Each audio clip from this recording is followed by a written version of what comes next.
చర్యలు కూడా తీసుకున్నారు. అధికారులే కీలక పాత్ర. ముగ్గురు నాయకుల్ని చేయాలి, చంద్రబాబు నాయుడు, పవన్ కళ్యాణ్, జగన్మోహన్ రెడ్డి. రెచ్చిపోమని చెప్పేసి జనాల్ని రెచ్చగొట్టిన వాళ్ళు చంద్రబాబు నాయుడు, పవన్ కళ్యాణ్. దాని వలన రియాక్ట్ అవుతున్నట్టు తన వాళ్ళని ఆపకుండా చూస్తూ కూర్చుని కనీసం స్టేట్మెంట్ కూడా ఇవ్వని జగన్మోహన్ రెడ్డి. ఈ ముగ్గురు బాధ్యులు. కాకపోతే తలకాయలు పగల కొట్టించుకునేవాళ్ళు, ఆసుపత్రులు పాలయ్యేవాళ్ళు, ఆస్తులు తగలబెట్టించుకునేవాళ్ళు కార్యకర్తలే, బీసీ ఎస్సీ ఎస్టీలే. అదే సందర్భంలో జైళ్ళకి వెళ్ళేవాళ్ళు, పోలీస్ స్టేషన్లకు వెళ్ళేవాళ్ళు, కోర్టులకు వెళ్ళేవాళ్ళు, వీళ్ళందరూ కూడా కార్యకర్తలే, రెండు పార్టీల వాళ్ళే.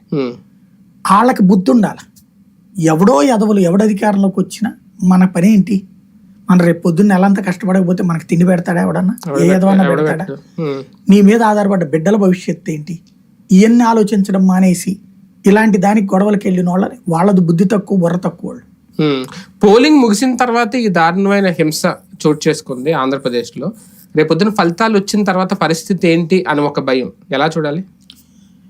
నాకు తెలిసి తెలుగుదేశం పార్టీ అధికారంలోకి వస్తే, జనసేన తెలుగుదేశం, ఒక 5-6 నెలల నుంచి ఏడాది దాకా ఘర్షణలు జరుగుతాయి.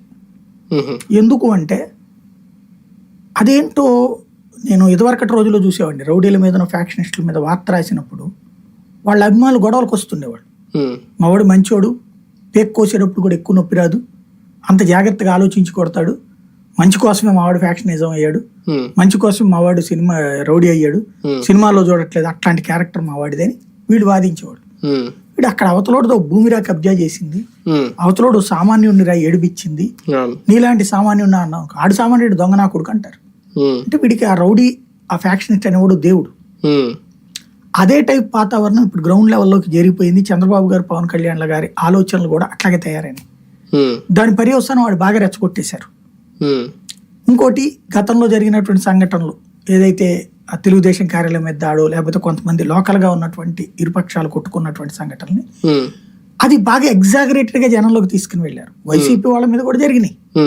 వైసీపీ వాళ్ళేమో దాన్ని డౌన్ ప్లే చేసుకున్నారు, తెలుగుదేశం ఎగ్జాగరేటెడ్ గా తీసుకెళ్ళింది. ఆటవిక రాజ్యం అన్నటువంటి కోణం. దాంతో కసెక్కిపోయినారు, పవర్లోకి రాగానే ఏదో చేసేద్దామని. మీకు ఫోన్లో ఏమన్నా రేపు మాపు వస్తాయేమో తెలియదు, నాకైతే చేస్తున్నారు అనమాట, చంపేస్తాం అది ఇది అని. మరి అంటే ఆ స్థాయిలో కసితో ఉన్నటువంటి వాళ్ళు ఉన్నారు. ఈ కసి అన్నటువంటి కాన్సెప్ట్ కి ప్రభుత్వ అధికారంలోకి వస్తే అధికార యంత్రాంగం కూడా వీళ్ళు వార్నింగ్లు ఇచ్చి మరి ఆపుతారు. ఇప్పుడు ఎట్లా జరిగినాయో అట్లాగే అది జరిగిందంటే ఒక 6 నెలల నుంచి ఏడాది జరుగుతుంది. అంటే దీనికి ఇంకా కంట్రోలింగ్ అనేది అంత త్వరగా ఉండదా? ఇన్ని నెలల తరబడి, రోజులు పడి అంటే సామాన్య ప్రజలు బతకడం కష్టమే కదా.